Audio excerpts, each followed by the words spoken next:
warahmatullahi wabarakatuh. Bismillah, alhamdulillah, salatu wassalamu ala rasulillah, la hawla wa la quwata illa billah. Para hadirin sekalian dan jamaah yang dirahmati Allah subhanahu wa ta'ala, untuk apa Rasulullah sallallahu alaihi wasallam diturunkan ke muka bumi? Kata Rasul, innama bu'istu liutamima makarimal akhlak. Rasulullah diperintahkan oleh Allah untuk menyempurnakan akhlak-akhlak manusia. Karena pada saat itu akhlak manusia sudah banyak sekali yang menyimpang dari garis yang Allah tentukan. Banyak hal-hal yang dirubah oleh Rasulullah agar ritual apapun yang dijalankan mendapat keridhaan dari Allah Subhanahu wa ta'ala. Yang pertama tentang pernikahan. Pada zaman dahulu sebelum Rasulullah menjadi Rasul, pernikahan itu ada, perceraian pun ada, tapi talak tidak ada batasnya, sehingga kaum wanita merasa sangat lemah dalam urusan itu. Tidak ada yang bisa memperkuat haknya seorang wanita, sehingga pada saat itu setiap perceraian dilakukan oleh seorang laki-laki, masa iddah mau selesai diambil lagi menjadi untuk istrinya. Setelah itu tidak suka lagi ada masalah, diceraikan lagi dan diambil lagi menjadi istri sebelum iddah selesai, dan seterusnya dan seterusnya, sehingga kelemahan wanita sangat nyata karena tidak bisa menolak dengan apa yang suaminya lakukan. Setelah Rasulullah hadir, akhirnya dibatasilah dengan 3 kali talak. Setelah talak ketiga tidak boleh lagi mengambil dia sebagai istri, dan istri bisa memilih siapa saja laki yang dikehendaki. Dan begitu juga akikah. Dalam masa sebelum Rasulullah ada masa akikah, cuman akikah hanya diperuntukkan untuk laki-laki saja, dan laki-laki juga hanya 1 ekor saja. Sedangkan wanita tidak perlu diakikahi, dianggap wanita tidak ada derajatnya.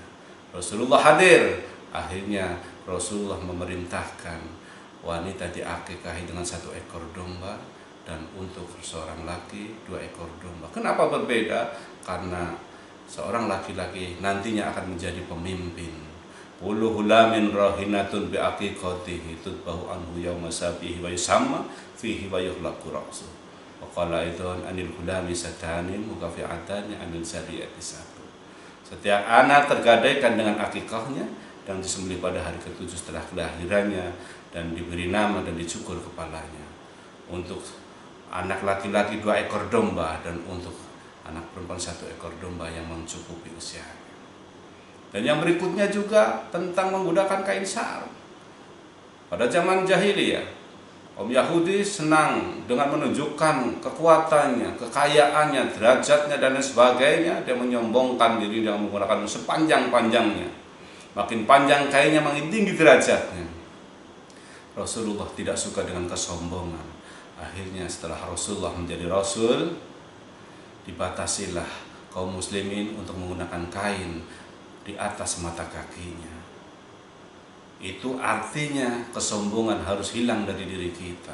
Tapi justru fenomena yang saat ini banyak juga orang yang merasa makin tinggi kain sarungnya dari mata kaki, bahkan sampai di bawah lutut, itu menjadi suatu kehebatan yang mungkin merasa lebih tahu pengetahuan tentang agama. Padahal Rasulullah memerintahkan di atas mata kaki untuk menghilangkan kesombongan, bukan muncul lagi kesombongan yang baru.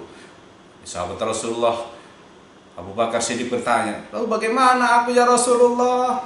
Sedangkan aku kalau memakai kain selalu merosot terus, dan engkau tidak termasuk bagian dari golongan mereka. Artinya apa? Dari golongan orang yang menyombong-nyombongkan dirinya, tapi karena kebiasaan dia di saat memakai sarung, memakai kain merosot. Itu saja dari saya, mungkin mudah-mudahan dapat dimengerti dan dapat kita pelajari bersama.